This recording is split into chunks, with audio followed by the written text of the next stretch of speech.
Mahal na mahal po ni Tatay Digong ang kanyang bayan. Ito bang ating isusukli sa taong nagmahal sa atin ng buong puso?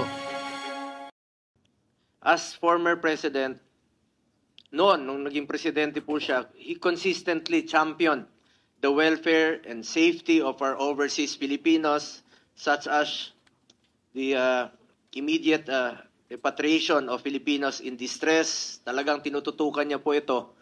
Pag meron siya nababalitaan, siya mismo nangunguna.